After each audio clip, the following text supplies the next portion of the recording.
So welcome everyone. Monday, November 21st, another day in paradise. We got a terrific room in store. Lisa Franks is going to be with us.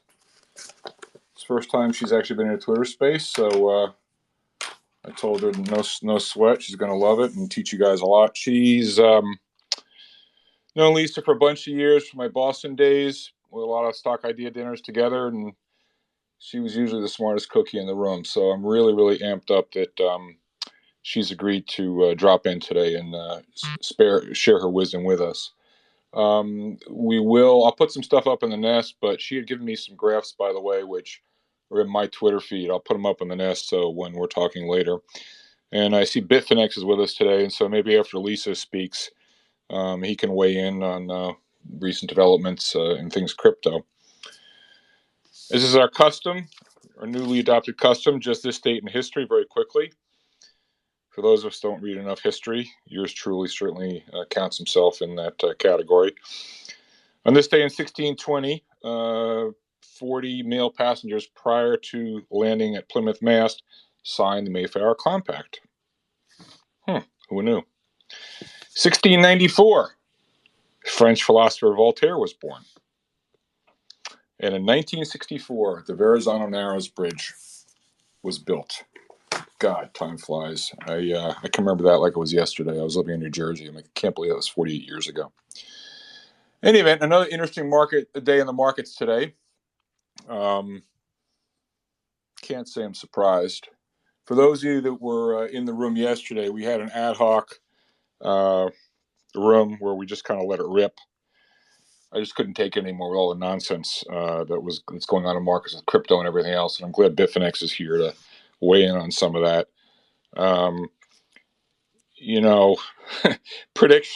Making predictions is difficult, especially about the future, as Yogi Berra once said.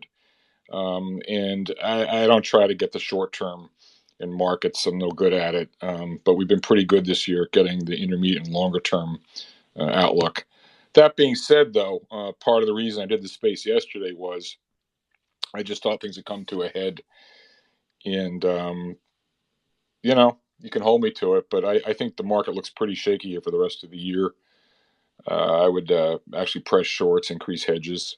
Again, this is not investment advice. And so usually a fool's errand to call the market in the short run, but for whatever it's worth, we had that epic squeeze a couple weeks ago. Squeeze ended last week. I believe we go back to our regularly scheduled programming.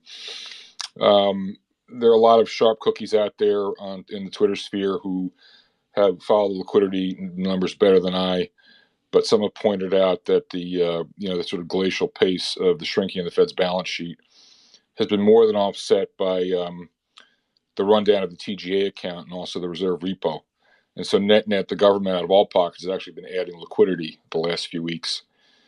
If you hold them to their word, not that I would, but in theory, the TGA account is supposed to go back up before the end of the year, and the Fed balance sheet is supposed to continue to reduce. So at the margin, the market's benefited from increasing liquidity the last few weeks. I would expect it to reverse. You combine that with the fact that the Fed Now GDP tracker, the Atlanta Fed GDP Now tracker, is tracking over 4% for the fourth quarter. So with the strongest economy,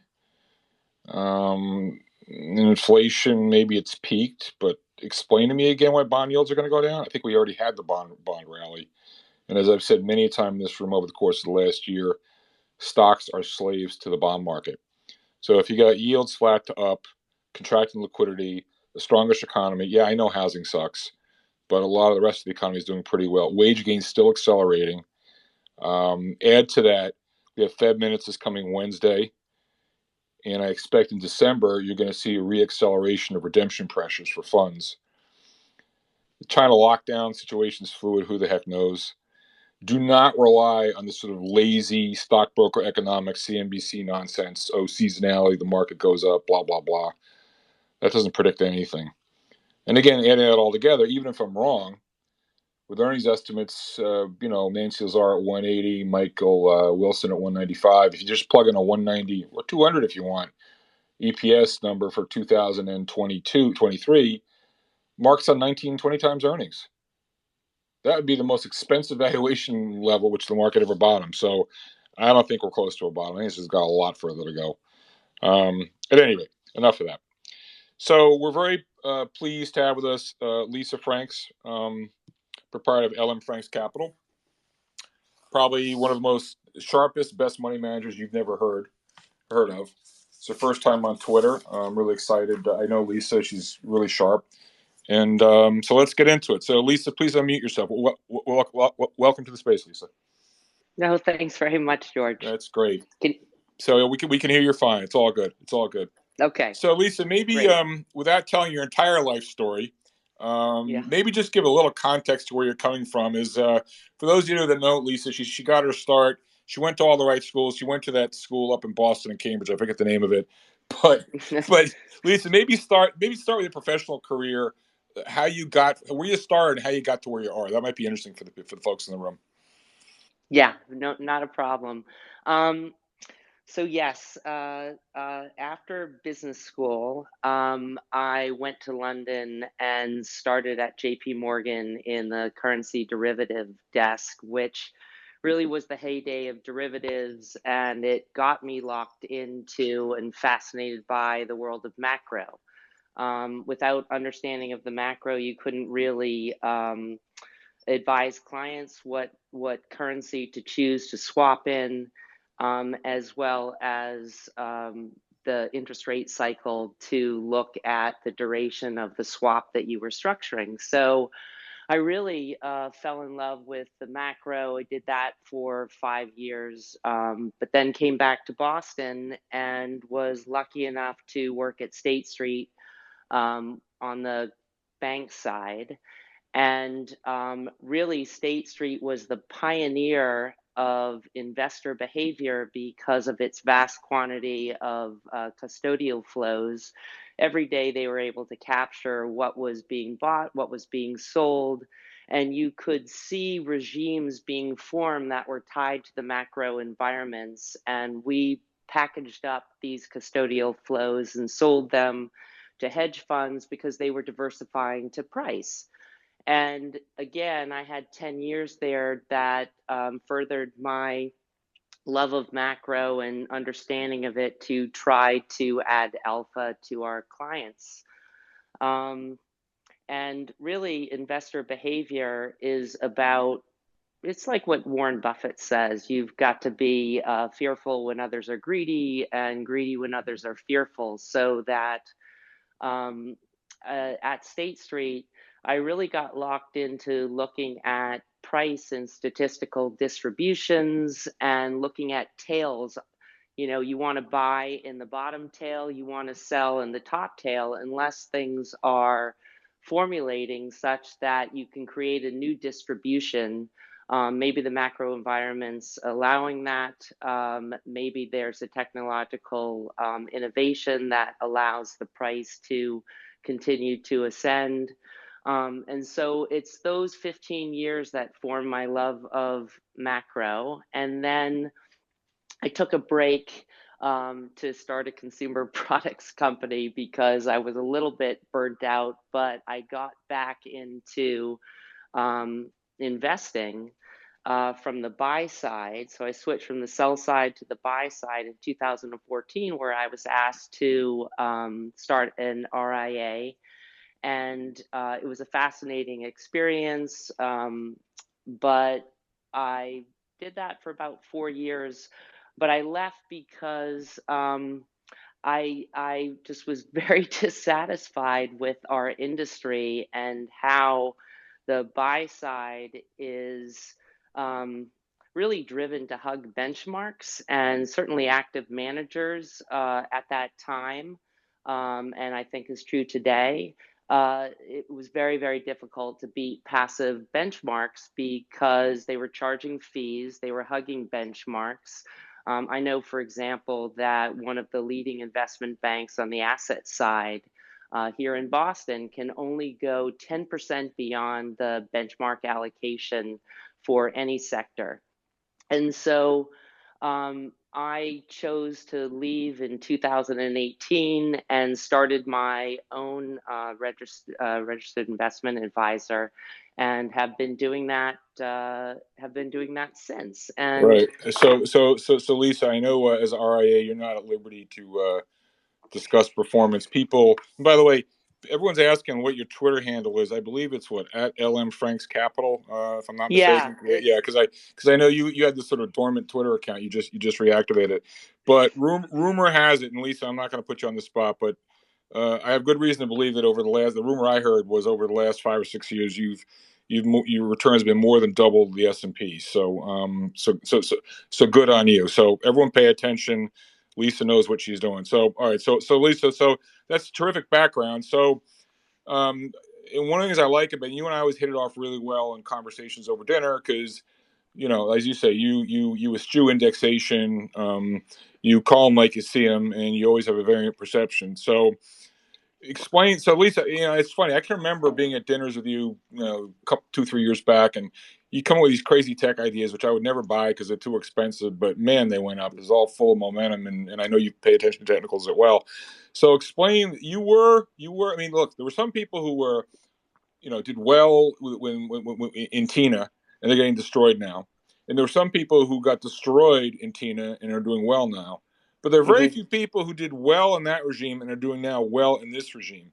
So can you explain how you managed to shift? Because I'm really impressed by that mental flexibility.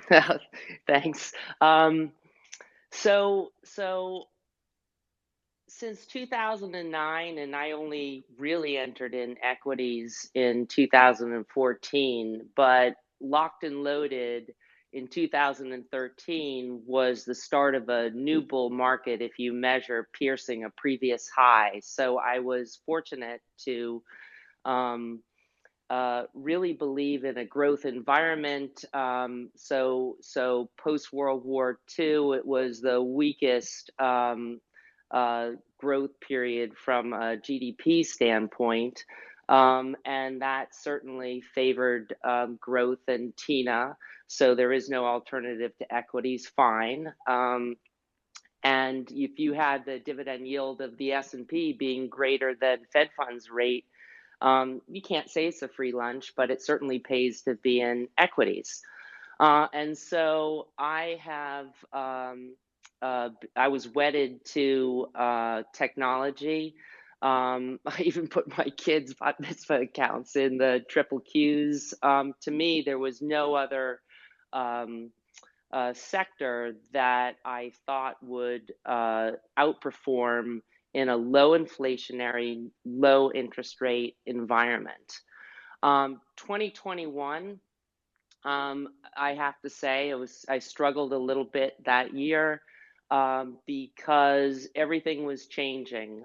You had value and growth having a massive struggle. But all of a sudden, in January of 2022, when Powell testified and said that inflation was no longer transitory, I mean, we've had super high inflation for the second half of 21, but we had a dismal report in December, a dismal report in January. Lisa, you broke up. Can you hear us, Lisa? Yes, Yeah. Are you getting phone calls or something yeah, interrupting? I was getting phone calls, and I Yeah, you know what you should do when you get those. The way Twitter works, just hit the red button. Ignore the call because otherwise it messes up the whole thing. Okay. Actually, All right. I'm going to have my daughter put on Do Not Disturb so it doesn't do this. As you can see, I'm a little bit technologically challenged. Don't worry. You're in good company. Okay. So don't feel badly. Just don't answer the phone if somebody No, no, calls. That's no. all. I That's all thought the I advice I'll thought I give was you. Xing them out. So I All right. think in January 2022 was incredibly seminal because you had the Fed admit that they were no longer going to have interest rates held at the floor. And as a result, in my mind, I was like, this is game over. Growth is going to get crushed. And I needed to sell everything. I'm a long only manager. I need to own stuff. And I had to look to see what sectors I thought were going to outperform in a sticky inflationary environment. We had employment was doing great, wages were doing fine. They're not going to back away. They're going to buy rents.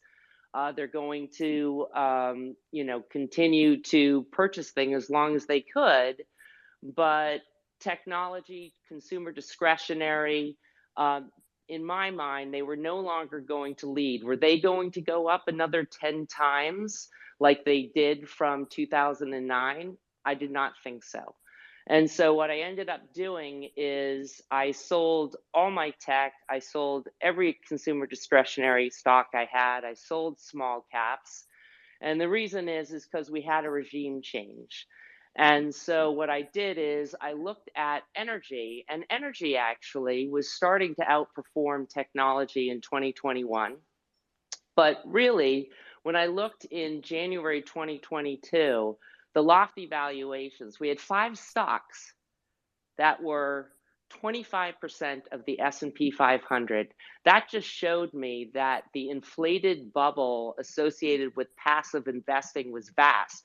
I sat on a endowment board, and what endowments do, as I'm sure many of you know, is they don't try to mess with their allocation to the S&P 500.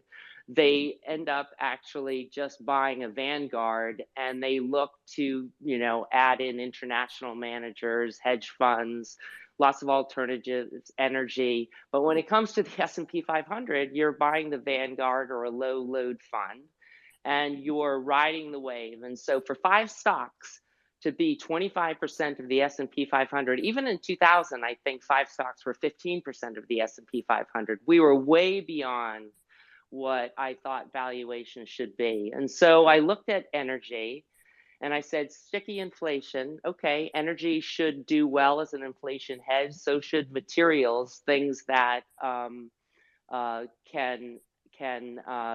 do well from an earnings perspective.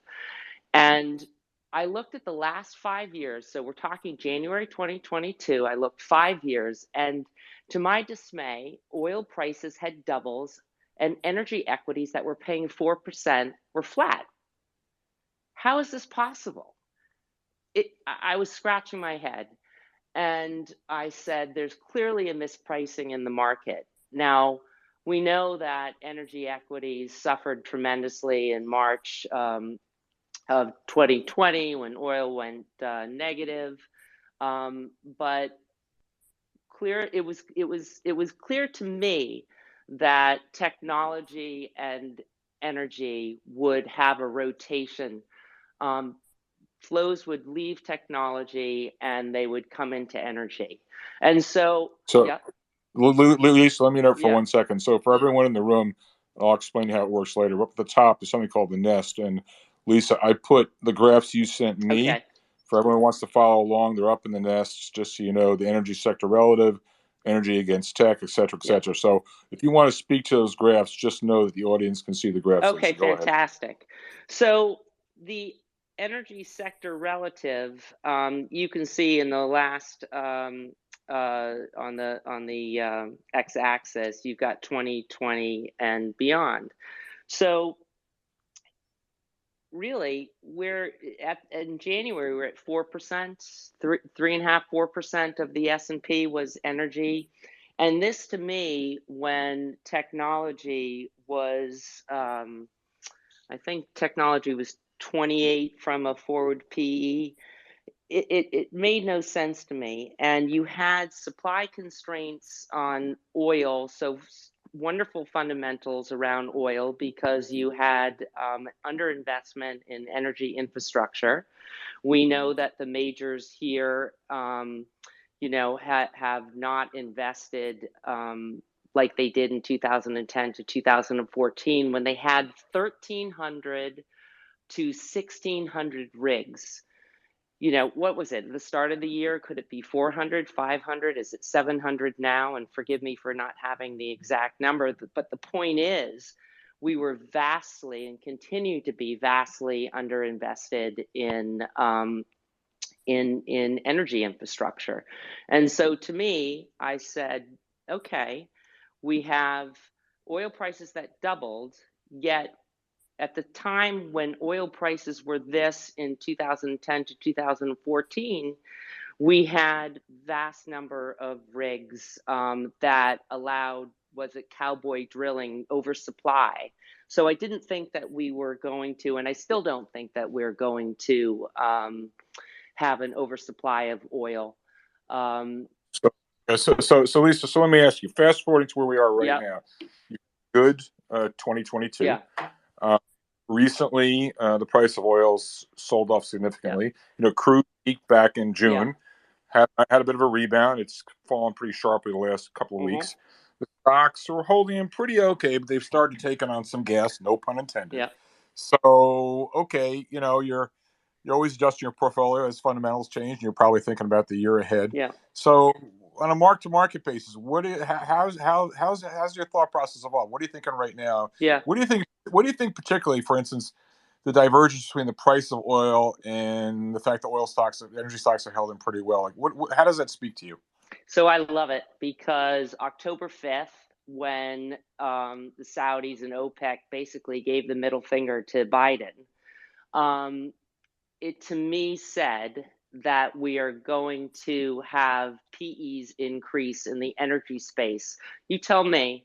So PEs on a forward basis, and these are back in October, so they're not going to be that much different. But why is energy forward PEs for 12 months with an 8 handle when you have industrials at 15, you've got consumer staples at 19, you have healthcare at 16? And I said to myself, and I sent out some emails to people to have the discussion. I said, why can't, from the willingness to restrict supply, yes, energy is cyclical, so's industrials, so's financials, but why should we be stuck in a low PE environment when we're willing to cut supply when the price goes down? And so we're basically going to manage the cost of oil. It's not going to be all or nothing. And so it's no surprise to me that, I mean, I'm very elated, but the fact that oil has gone 20 down, and energy equities have outperformed by 20%, right? Energy equities have done 20% better than the cost of oil from October 5th. And Right. so that incident only emboldened me to believe that if we go very, very, very top down, that the regime should remain. I think that interest rates will be sticky, whether the terminal rate is 5 or 5.25 early next year. The point is I don't think we're going to have massive amounts of interest rate cuts. So I do think that value is going to continue to do well, outperform growth, and energy is going to be a Right. leadership in that category. So nothing has changed. Listen, I was not happy over the summer when energy equities corrected by, whether the XLE went from 93 down to in, low 60s. That was super uncomfortable, but nothing had changed. Nothing had. So right. So Lisa, so that's, and just so you know, there are a lot of energy groupies in these rooms. We have. I'm actually a charter member of the so-called Canadian oil mafia, Uh-oh. yeah, and they're all gung ho on energy stocks. So like you're throwing red meat to the lions here. um, Yeah. so Lisa, so let me ask you. Yeah. One of the things you march to the beat of your own drum. You're not you're I don't use the term contrarian, but you're an independent thinker. Yeah. And we were laughing. You were explaining to me the other day, and you mentioned it earlier in this convo how, one of the wealth managers you talk to, they're constrained. They can only move within 10% bands. So if energy is 4% of the index, it only can be 4.4%. Yeah. So to the extent you're comfortable talking about it, Hmm. you like energy. Hmm. How big? Can you talk about how exposed? How big are you in energy right now? I'm bigger than you think I would be. um, I'm an energy bull, and let's just say I don't like the other sectors. This is the only sector I really believe in. Once upon a time, earlier this year, I had exposure to materials, but I was concerned about the demand structure for materials, and I got that right for a little bit, but we've had a massive rally since with the dollar selling off. So I'm pretty much exclusively energy. There, Okay, so you made me say it. oh, there you go, You there you go. made me Well, say it. Oh no. again, this is not investment advice. Yeah. So Lisa, we got a lot of smart people in the room. We're all just trying to help each other. No one has a Yeah. monopoly on the truth.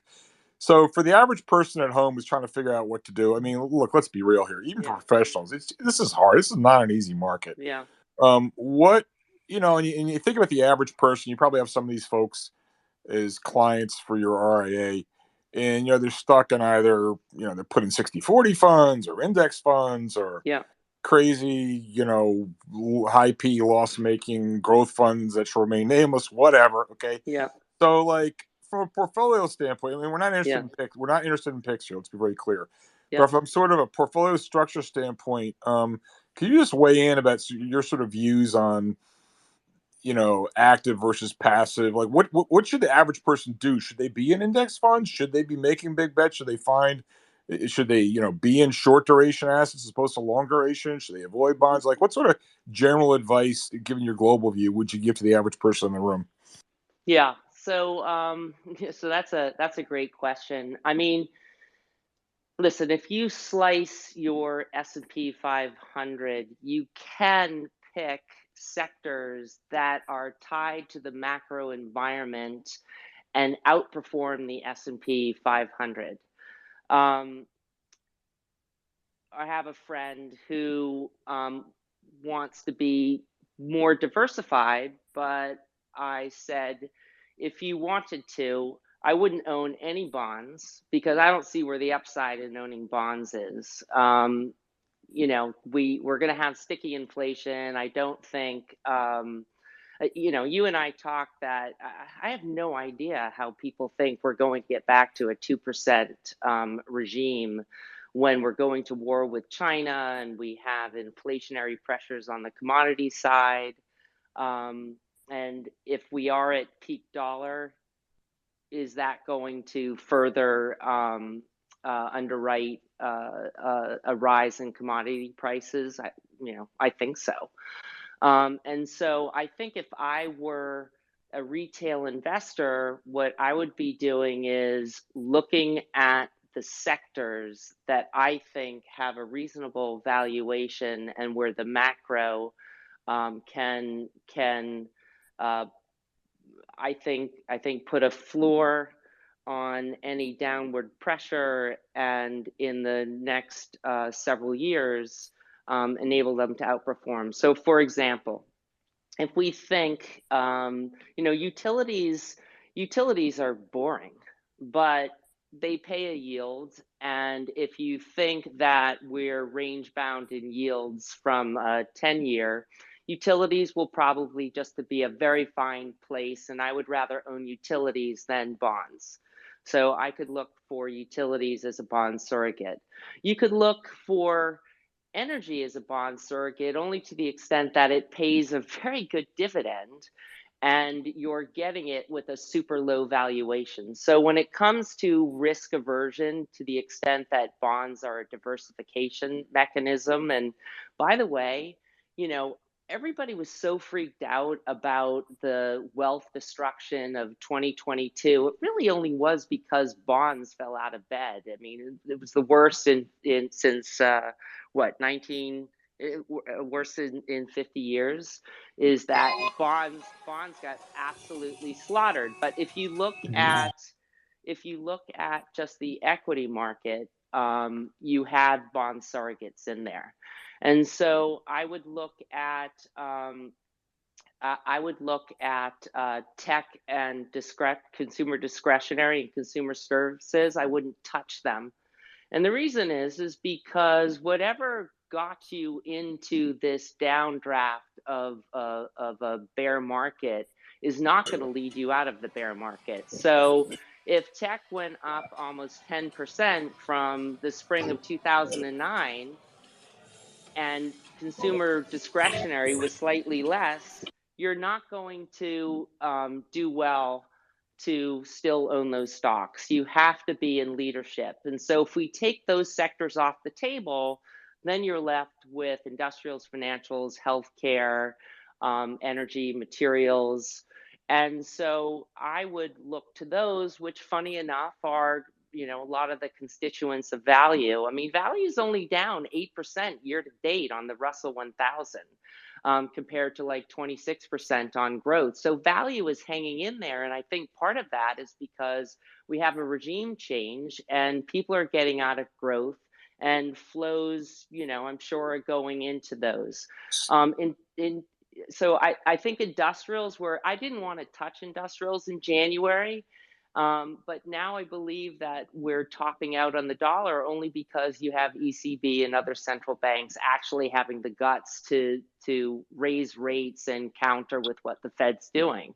So I think you could, as a retail investor, buy XLI, which is the sector for industrials. I don't love financials. I mean, we have a hugely inverted yield curve. So I have the last slide of the yield curve flattening. I think it's at 68 basis points today. And, I think financials are holding in there because they're so well capitalized. I mean, I heard a crazy number associated with JP Morgan. They have over $1 trillion of cash. I don't even know how that's possible, but fair enough. Far be it from me to question. But you have financials, I think, are doing well just because, the money's got to go somewhere. If you're going to be in equities, it has to go somewhere if it's leaving tech, consumer discretionary, and consumer services. And so I would do energy, I would do consumer staples. I think if we have inflation, if it's in peak inflation, I think the cost structure will be alleviated from the pressures it's been against. And so that's what I would do. I would create a value portfolio based upon the available sectors that have not been leadership from 2009 to So 2022. that's fantastic, Lisa. So can I infer that, based on what you just said in our conversation the other day, that you're pretty excited, with respect to the opportunities for active management going forward? Yes. So there's a chart, equal weight outperforming market weight. And we've had up until 2022, from 2000 and I don't know, I guess 13, when we had the rise of the new bull market, and you can see the bull market on the long term focus chart, and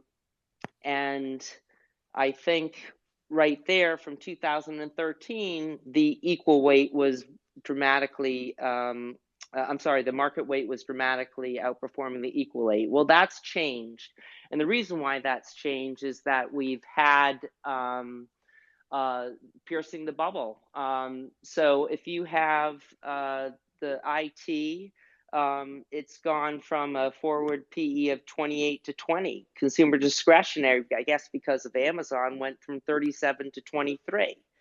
And so active managers can take advantage of this and, for the first time, I think, in a long time, outperform the S&P 500, because we still have a lot of heavy weight to get rid of. I mean, the top 5 stocks are still 20% of the S&P 500. That's still crazy to me. Right. That's terrific.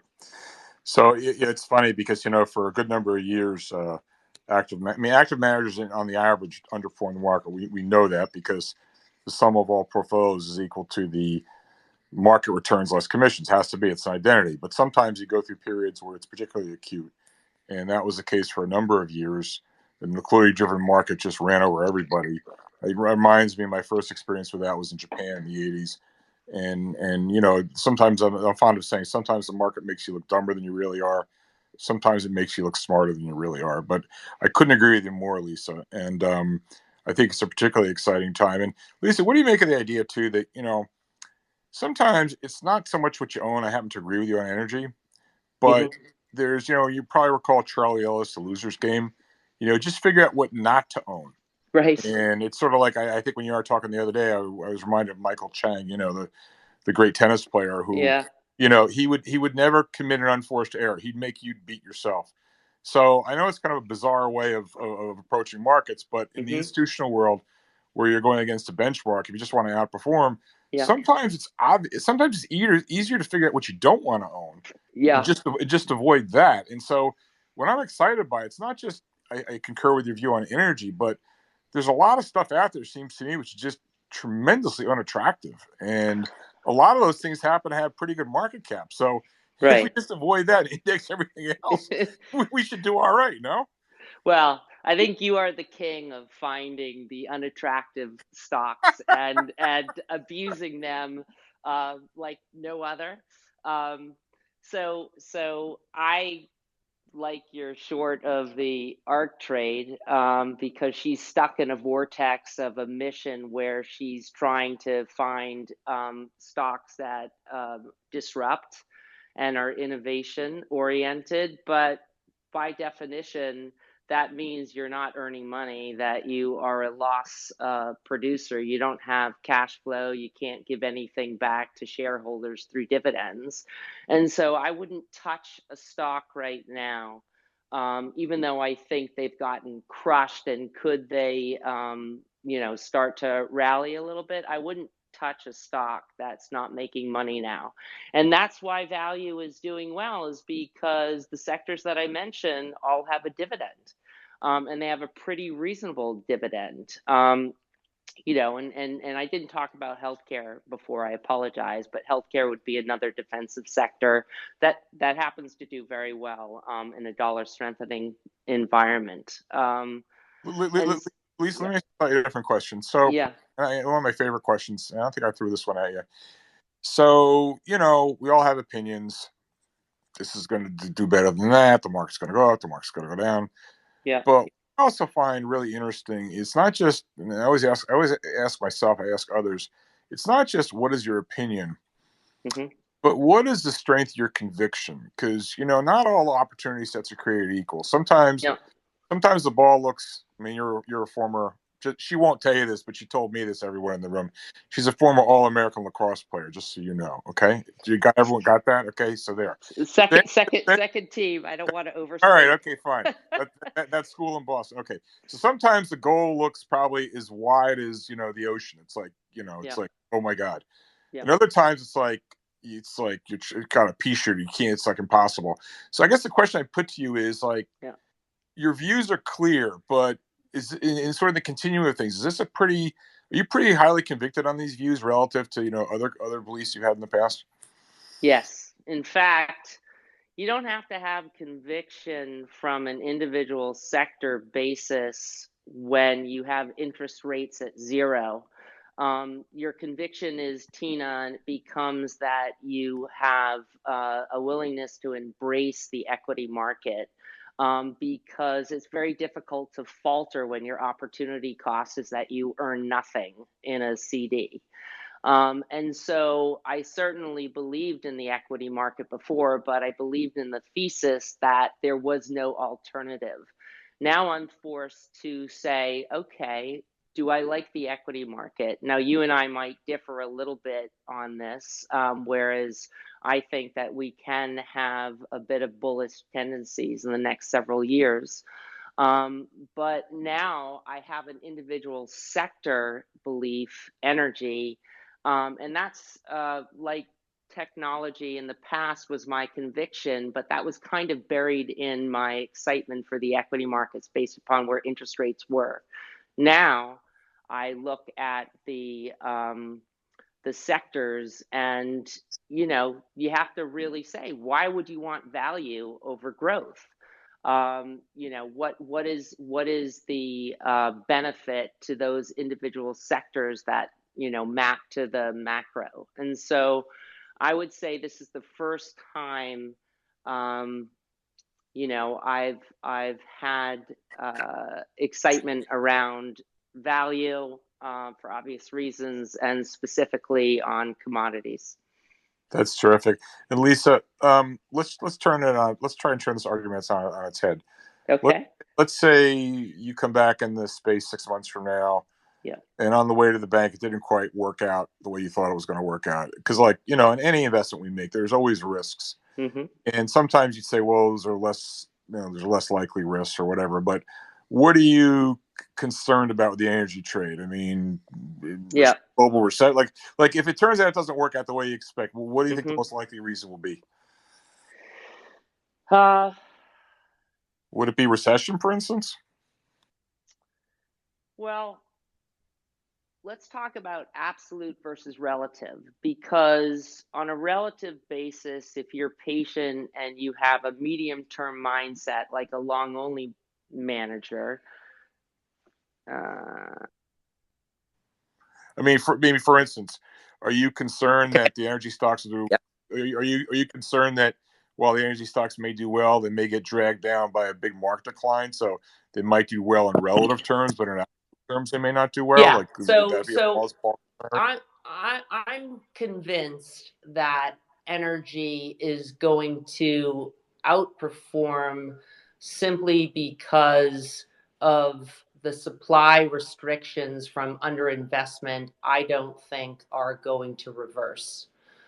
I don't see that energy companies are excited to overinvest, and certainly the pressures from ESG investing uh, uh, do the majors no favors. And so, what would concern me? Certainly, oil going below $70.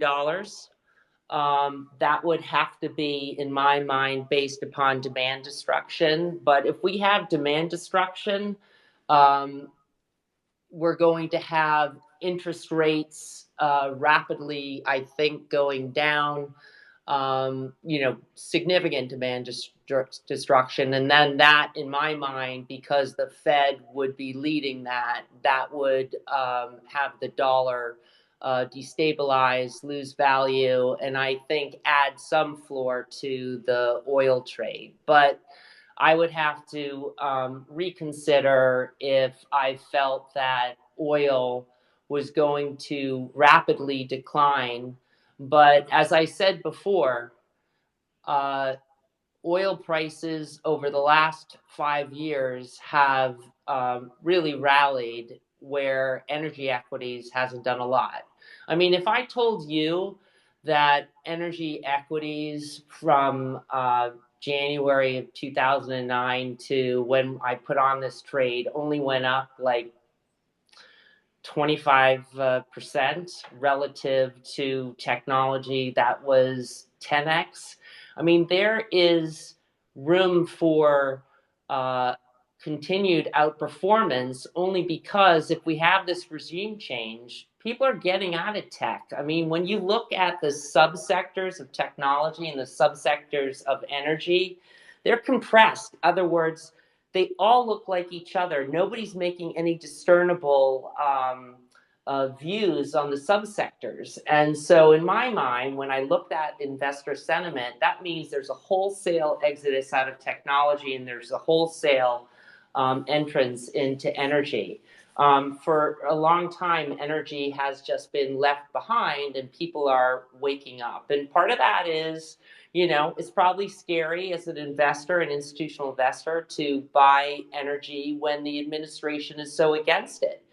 You and I talked about this administration is a disastrous energy policy when it comes to delivering a transition away from fossil fuels. You can't have all or nothing. And the last time I looked, if you drive into the cities and you look at some lower income populations, they're not putting solar panels on their house. They're not buying an EV car. They are forced to put oil in their cars and drive to work. And so I think right now, with the administration being so anti oil and gas, we're going to continue to have an underinvestment. But going back to your question, if oil crashed, that's a concern. But again, our oil companies have gotten dramatically smarter, and their cost per barrel, I don't know, is it $40, $50? I mean, there's a lot of money to be made, even at Right. $70 a barrel Right. for oil. So, Lisa, I'm going to ask you one more question. I'd like folks in the audience, please raise your hand if you got a question for Lisa. I want to shift gears just a little bit, Okay. Lisa. We have a lot of energy folks in the room, Yeah. so if they want to weigh in with their opinion or have a question for you, Yeah. I see a lot of our friends in Katie Romoff here in the room. Or Dave Nikoski, if you've got some views you want to talk about the charts on the energy stocks, that'd be great. Lisa, just talk about the business of investment. Yeah. Uh, you have a significant disdain for the closet indexation, Yeah. and no one's taking risk. You used to work in a big institution. I'm sure you still have a lot of friends that work at these places. Yeah. Um, is it the fact that you march to the beat of your own drum, you're an independent thinker, that you try to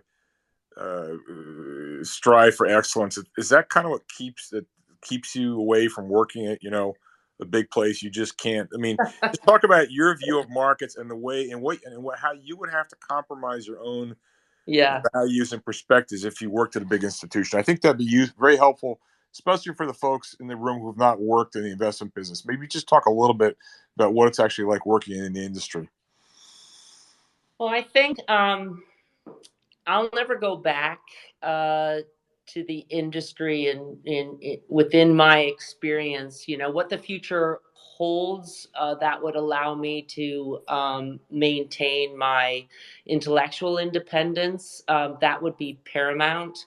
But I think what happens in institutions is there's a group think that starts swelling up from the bottom because everybody wants to be considered a team player, and people, I'm sure, don't want to lose their jobs by going out on a limb.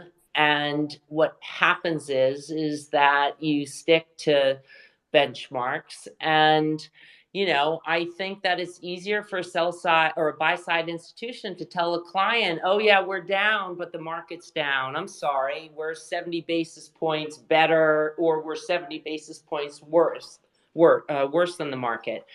To me, that was extraordinarily frustrating. And I think that is, the mediocrity of the industry, is that people are afraid to put their money where their mouth is. And or if they do that and they don't do well, that they're afraid to sell what they own. I once worked with a portfolio manager. He goes, Lisa, I have to love all my children. And I said, what? I said, I have to love all my children. Every single stock in my portfolio I have to love. And I said, really? I said, so, how long is it going to take you to sell a stock that you love? What are you going to be waiting for? And so he didn't So Lisa, answer. sorry, I have to break in. So he's not a believer in Schindler's List, right? He couldn't he, Right. he couldn't make a choice. Oh my Sorry. God.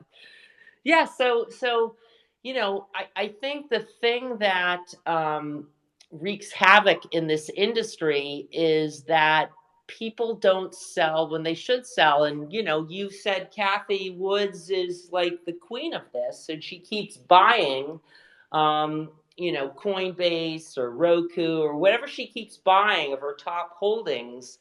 She were to look at charts and look at charts over time, she would know that that's just a bad trade. But she's in a mission, she has new money, and she's got to put it to work. So, I don't know what she could do. I don't know what her limits are in holding cash.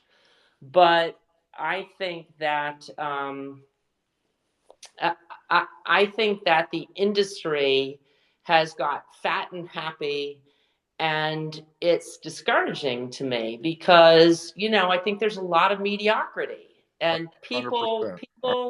people just do what they need to do, in my mind, to keep clients and to basically earn their fees so that they can keep themselves personally afloat. And so, I'm sorry for the cynic attitude. I've lived it. I've lived it in a lot of different places. And it's a luxury to have intellectual flexibility and honesty and to be able to put your money where your mouth is. But if you feel like you're wrong, in January 2022, I was like, I'm wrong. There's no way that technology and small cap stocks are going to continue to outperform when the regime changes. And so I was pleased that I could make the switch for myself, my family, or my clients, because that's what you have to do. You have to know and be intellectually honest with yourself to know when things have changed and that you're wrong. So wait, Lisa. You mean to tell me George, you're not glued to the TV watching Kramer every night at 6 o'clock? he's an idiot. All I mean, right, I triggered God you. bless him. He probably has lots of houses and, people watch him, but he sells hysteria. He's crazy. Oh God. All right. So, all right, Lau, let's open up to some questions. A lot of smart folks in the room. Don't hide. O'Hare, Ken, Shabam, have at it. Let's give Lisa. Let's open up this convo. Let's get the food fight started. All right. So, Michael, you've been waiting patiently. Please unmute yourself. You got a question for Lisa, Michael? I would say that what if it's our 1929? What if demand keeps shrinking? And there's a very big look. If you can look up my tweets, you can see that in the crash of oil in 2020, I was bullish oil. Mm-hmm. But what if the demand keeps shrinking and things keep crashing? I'm Mr. 1929, and I went to Horace Mann. I never went to an Ivy League school, so maybe I have a chip on my shoulder. But so, what if that's the case? What if it's a deflationary scenario?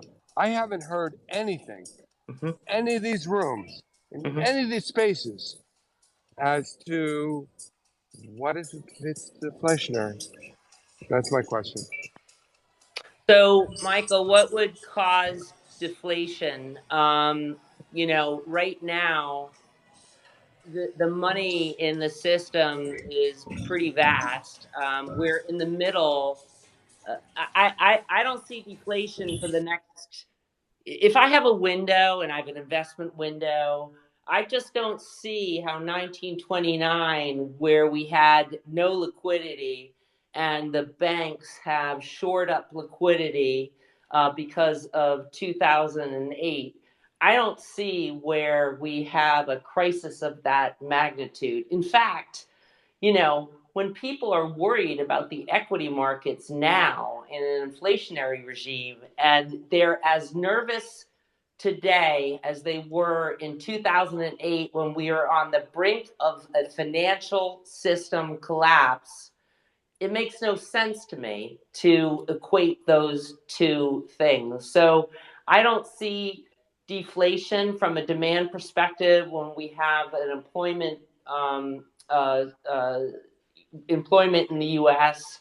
that's healthy and that we have openings vastly outweighed by those looking for jobs. So that's the problem, is that there's too many people um, that are being employed at the moment. And obviously, technology companies have started coming out because, Mark Zuckerberg finally realizes he has a major business to support as opposed to the metaverse that's sucking up all his expenses. We have, every of the five stocks, the top five, they're laying off. But at the moment, I do not see I don't see a deflationary environment. I mean, listen, it's a clear risk. It's just not something you're overly concerned with right now.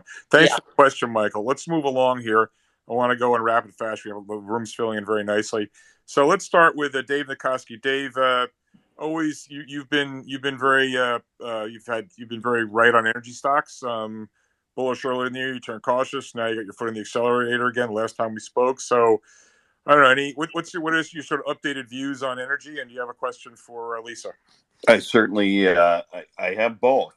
Was that Russian disinformation that came out about oil today, or is that just the Wall Street Journal? I don't know.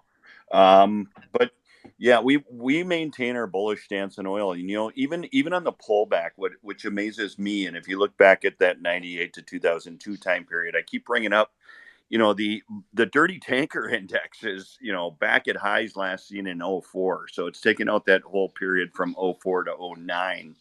I think it was up 7.65% yesterday or over the weekend on that index. But, the tanker stocks, I'm not a fundamentalist, but I certainly dig into it. If you recall that period, 98 to 2002, there was about 500 tankers that were scrapped for literally for the metal in them. And through this last cycle, we lost somewhere around 300 to 330, the best I can determine. But those, I mean, as a technician, they are unbelievable charts, and some are way ahead of the others. You got Scorpio tankers, absolutely gorgeous, but your double hull tanker DHT, Boundary is, I Yeah. should say, Yes. FRO. So So Dave, yeah, that's all great, but I'm just yeah, kind of curious, more generally, with XLE, XOP, the integrateds, et cetera, the crude.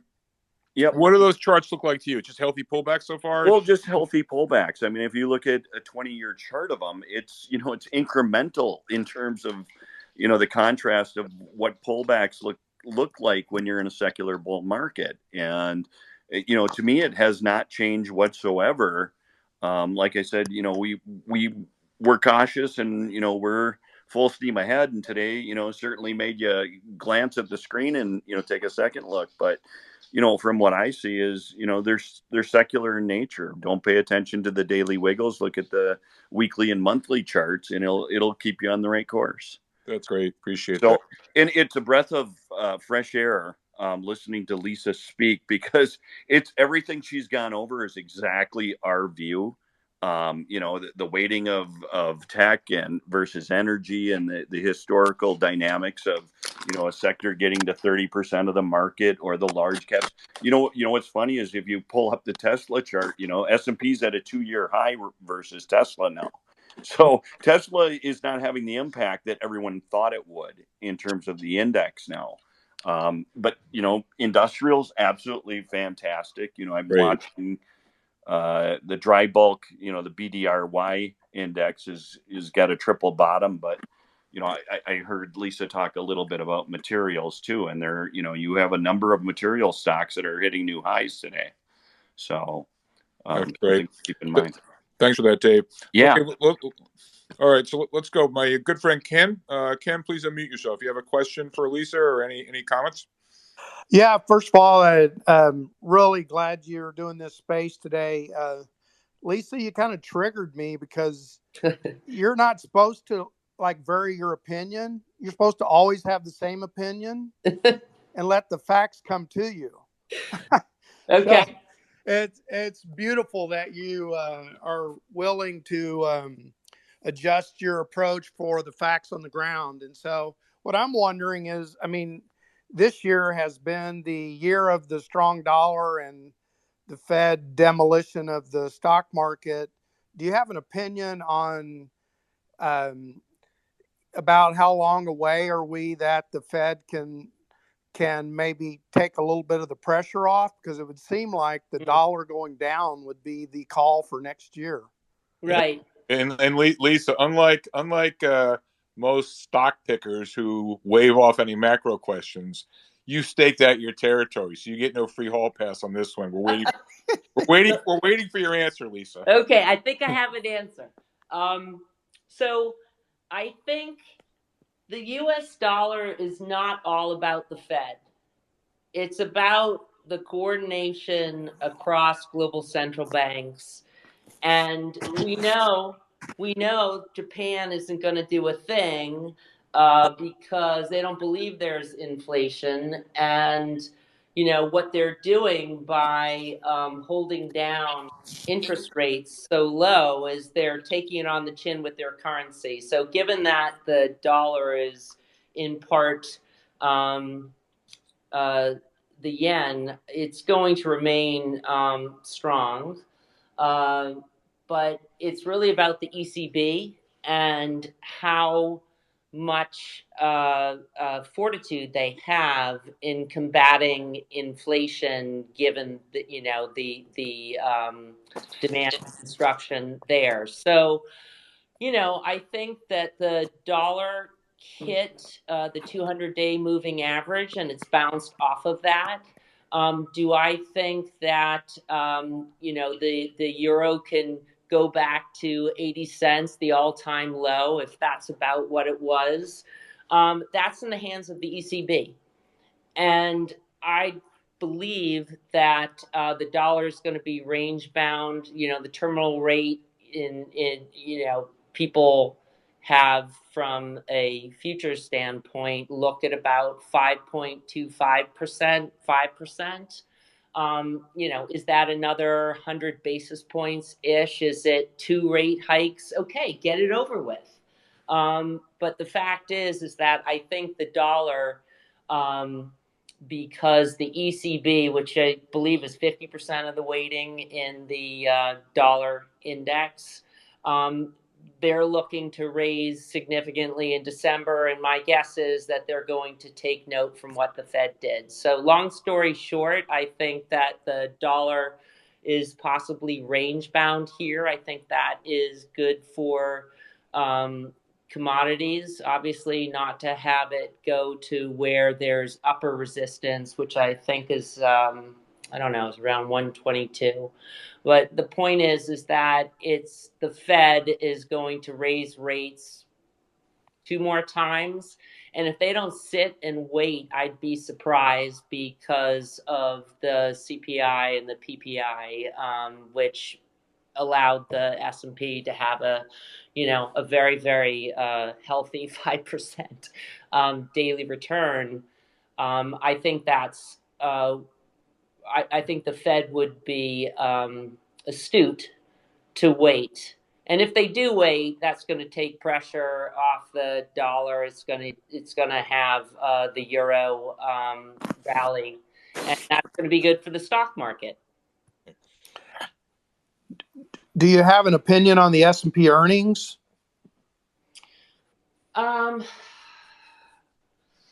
Some people that George and I follow are very bearish. I'll be honest. I have an opinion on energy earnings. I believe that the dollar, if we weaken, is going to be helpful for global revenues, and therefore kind of a windfall to earnings that people aren't expecting. But because I'm so focused on the macro and its feed through cycle of price, I just look at what people put in front of me, and whether 180 I think is low. Even George said, what happens if it's 200? I look at the PEs because earnings is half the game. The question is, if interest rates go down, PEs are going to go up. And so I'll answer this in a different way. We're 180 days into the 50-day moving average being below the 200-day. Let's say 180-ish. Now, the average bear market or deep bear markets, I think, are in the high 300s. So that means we need another 180, 200 days. So it takes us into 2023. I personally think that the S&P found its low. I know George doesn't, so we'll have fun talking about that, in the months to come. But there's a lot of sideways action and repair that the S&P 500 can go through. And remember, technology and consumer discretionary and communication services, they can just get beaten and beaten and beaten, with the rotation flowing to other sectors to steady the overall S&P 500. I think I counted up the percentage allocations of the typical value sectors. And I think we're at 50% of the market now. And so really it's about what's happening and the catalyst to help earnings, so a weaker dollar. I personally think that the S&P is going to repair and value is going to continue to outperform growth. And next year, if we look at the long-term focus chart that has this. It's the black rectangle, and you can see that we've had three generational pauses in the market since the 30s. And this is the shortest bull market that we've been in. It was 13 years in the 50s. It was 18 years in the 80s and the 90s. And we're only 9 years in. We're 9 years in from 2013. And so I'm not ready to throw in the towel to say that this bull market is over when you look at a 30-year channel and you see that the S&P 500 only pulled back to the middle of the channel. If it pulled back to the bottom of the channel, it would be 3,000, 3,100. And George, that may be where you think it's going. But right now, I think you could consider that healthy pullback. And certainly if we pop the passive bubble, that I think is constructive. So I believe value is going to lead us out of this. It's going to take a while, but I don't believe that we're going to have deflation. And I look that PEs will, I think, counter any revisions of earnings destruction for 2023. Thanks for the detailed answers. This was fantastic. No, my pleasure. Thank you. George, wake up. Oh, hello. No, I was talking. I'm sorry. I didn't hit this. I was talking to myself. Sorry, I had the mute button on. So, Ken, if you wouldn't mind dropping back into the audience, also Dave Nikoski, just because we're trying to get other people up here, and the app is acting kind of weird on me right now. So, all right, let's try to move it along. And we got a bunch of speakers, so I want to kind of keep the pace up here a little bit. Let's try and keep it brief. All right, so Lisa, we have some rank and file from the Canadian oil mafia in our presence. So we're first going to go to my friend Deep Marcellus, and then Shabam. Hey, Deep Marcellus, haven't talked to you for a while. What's up? You got any comments or questions for Lisa? Doing well, George. I have a couple questions, and they're not actually energy specific, so you might be disappointed there. Everybody here knows George. I'm relieved. George certainly knows that I'm a big bull on energy, but I have a question. I want your opinion on this topic between, Fed funds rate and inflation. Historically speaking, when inflation is broken 8%, it's literally taken years for it to get back down to the 4 or 5% area, let alone 2%. Yep. Yet we see a market that's telling us that they expect inflation to be below 3% next year, and I'm trying to figure out where this disconnect is coming from, because to me, a lot of people are about to get caught off sides, and I just can't see where that's coming from, and I don't understand it. I'm just curious to your thoughts there. So I that's a great question, and I guess the only thing that I can assume that supports a 3% inflation or 4% inflation would be the year-on-year comps. So remember, CPI was supposed to be 7.9%, and oh my goodness, it was 7.7, and the market rallies 5%. But the point is that you have super high inflation now, and so I think that inflationary pressures from a year-on-year comp or a month-on-month comp next year will be advantageous. And so that's how I look at it. But, George and I were saying, I don't know how you ever get to 2% when we have industrial onshoring, we have commodity inflation, the dollar, if it drops back a little bit. So, I think it's a great question that you ask. And the only way that I can put my head around it is just if we look at annualized numbers. Thanks for that, Marcellus. You have Marcellus, you got a follow up, or was that it? No, it's just I'm having, I guess, the same problem you are, is trying to wrap my head around how this is an event that won't follow historical precedents. So they're just, from an inflationary standpoint, I guess we could get a downward pulse, but it would only in turn support more inflation coming out of any kind of downward, because of the lack of capex and commodities for over. Yeah. Marcellus, if you didn't listen to us, and anyone in the room who didn't, we had Vincent Delaware in the room last Thursday, and he was fantastic. Go on the YouTube channel. Go on my YouTube channel's recording of it.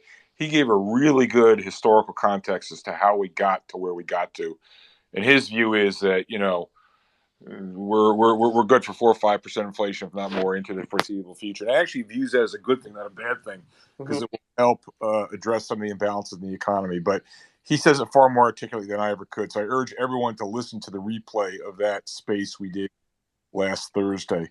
Marathon, you've been popping in and out, so please unmute yourself. You have a question for Lisa or a comment?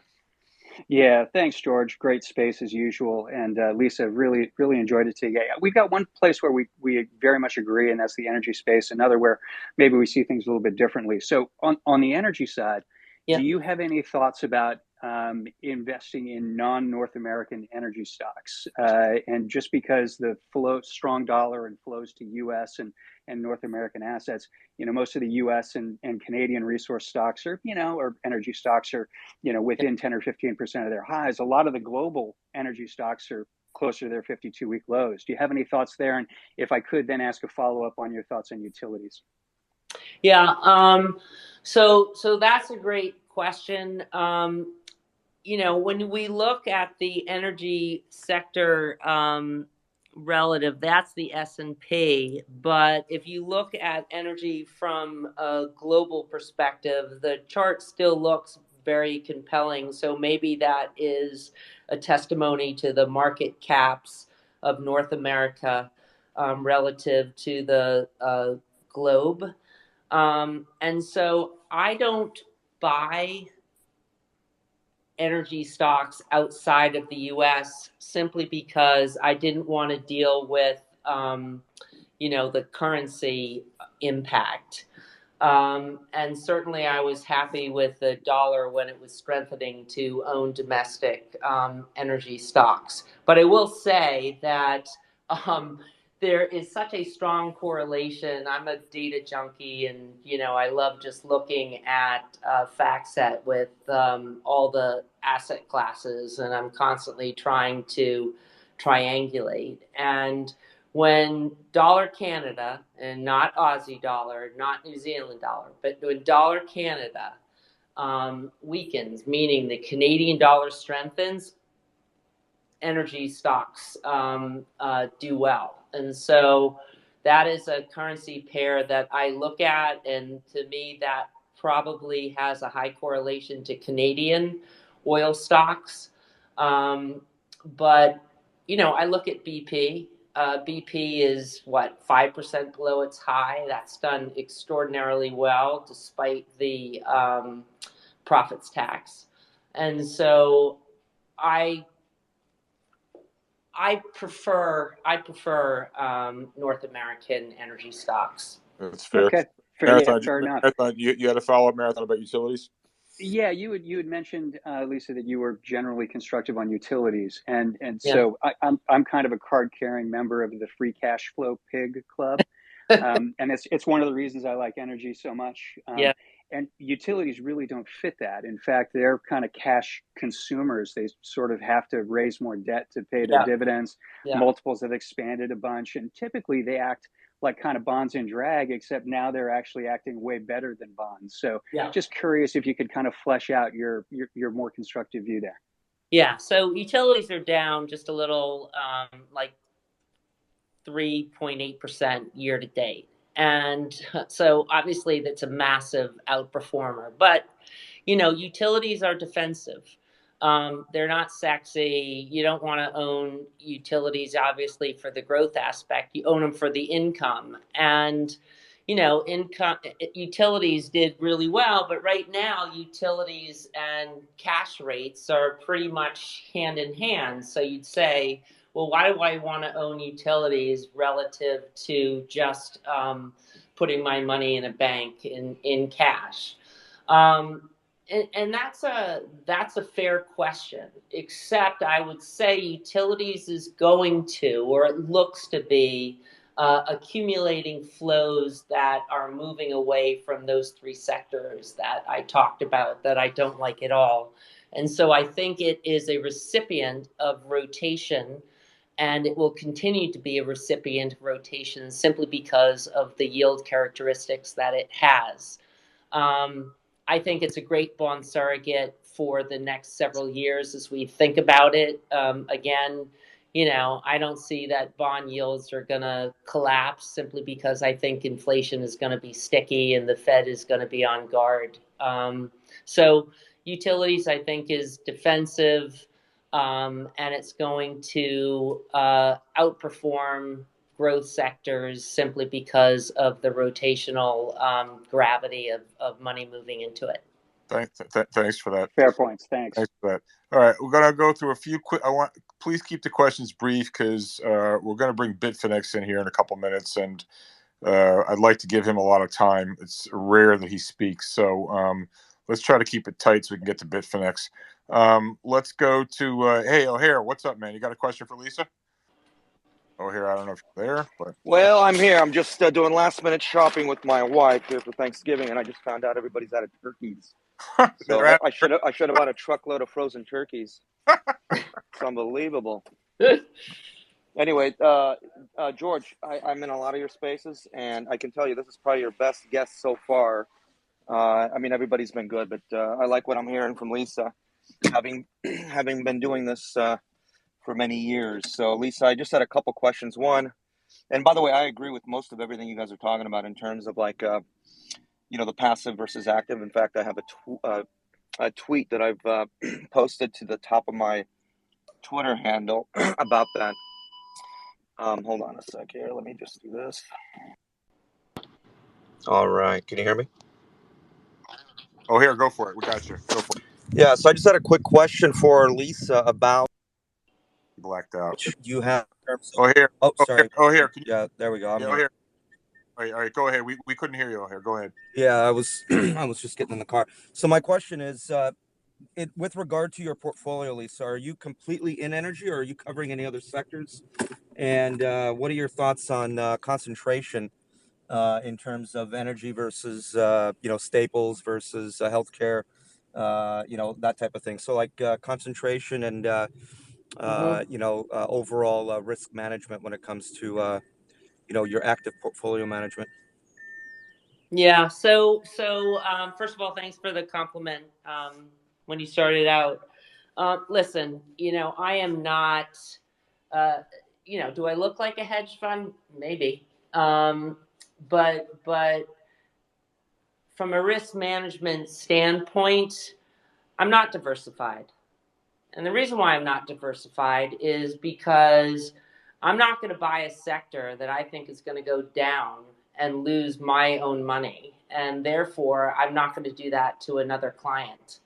And so, from a diversification standpoint, I'll sit happy with the idea that in 5 or 7 years, if I'm earning 5% in my portfolio, because I have a lot of MLPs, if I'm earning that, and in, let's say 10 years time, I go to bed at night now from all the volatility. I used to own small cap stocks, and if they had bad earnings, they'd be down 20%. And that is a very bad feeling. And so if I can just stick to a portfolio that mentally I believe is defensive, and I could deliver returns at 50% over the next 10 years without doing anything, just from a dividend accumulation, I'm happy with that.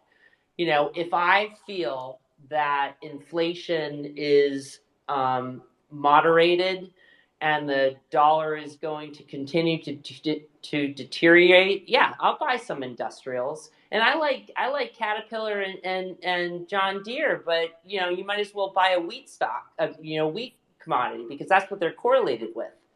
So, I'm small manager, so I realize that I'm not a Magellan fund at Fidelity that, Yep. from a mandate perspective, How has many? to be How diversified. many? Gotcha. How many stocks do you own in your strategy, Lisa? Total. So I am expressing my strategy through ETFs. So as a result, Oh, okay. I'm I see. diversified under that. I see. Okay. Yeah. See, we run a small mid cap value strategy that's it's very concentrated, 20 to 30 stocks at any one time. It's all Yeah, individual securities, no ETFs, and broadly diversified amongst most, but not all the GIC sectors. But yeah, and by the way, what you guys said about passive versus active, over the last 20 years with the advent of financial engineering, it's been much easier it's been an asset gathering game as opposed to an alpha generation game. And yes, my partner and I, in your sound, you sound like you're cut from the same cloth. I know George is. You either are in this business to create alpha by yeah, taking risk, or yeah, you're in this business to assuage customers, play golf, and acquire assets and just charge a nominal fee. I mean, those right, are the two. Those are the two options you have in this business, right? yeah, And yeah, unfortunately, most people aren't willing to take the risk to generate alpha. Everybody talks about generating Oh, alpha. Very few people yeah. actually do. So O'Hare, I tell you what, we got. I'll give you an offline introduction to Lisa. You guys should talk because I think you're very like mine, birds of a feather, as they say. Yeah. And Um, by the way, one thing I would add, you asked about what George could do or what Kathy could do in terms of her portfolio, and I told this to George the other day on a space. I think out of the $7.5 billion that ARKK has currently, yeah. they should take a 5% allocation and put so roughly about 350 million and put it into Nope. O'Hare. And I'm not kidding. I'm literally not kidding. That would be plenty. That would be plenty enough juice for Art to O'Hare, you know. O'Hare, you're killing me, man. You're killing me. All right, listen. Yeah. Let's just hold it there because I want to get Bitfinex in. I want to go quickly to a couple other guys, and then we're gonna get to Bitfinex. So, in Gnostic, if you don't mind, you can hold you. I'm gonna hold you in abeyance for when Bitfinex speaks, and ALB, unless you got something really hot. If you could wait for Bitfinex, I want to get to Shabam, and then we're gonna go to Bitfinex. Shabam, please unmute yourself if you're still there. What's up, Shabam? You got something to say about energy or something for Lisa? Yeah, you bet. Thanks. Been a while, so thanks for hosting. Yeah, really good to hear from you. What's up, Shabam? What are you thinking, man? Yeah, you bet. I got a question for Lisa there. Actually, I think you mentioned this where there's this possibility of this sort of groupthink on Wall Street, and also that there's a lot of money in the system now. So, do you think that when the tide turns, when there's some sort of catalyst, and it could be various things that people finally do start getting into energy, whether it's active or passively, that this run in energy, as people start chasing yield, people start chasing cash flow, and then the entire money system sort of falls into this tiny little sector that energy has become, that this thing just skyrockets and becomes its own bubble over sort of a shortish period of time. Is this kind of what you think may happen, or is it going to be people just dip their toe in slowly and slowly, and it just takes time Yeah. for that to happen? Thanks. So that's a great question. Right now, there's no way that I think energy should be at is it 6% of the S&P 500? If I believe just in what I outlined, that I think PEs are too low, why couldn't it be at 15? Okay. And if it's at 15, does that mean it doubles with oil prices being able to be the same?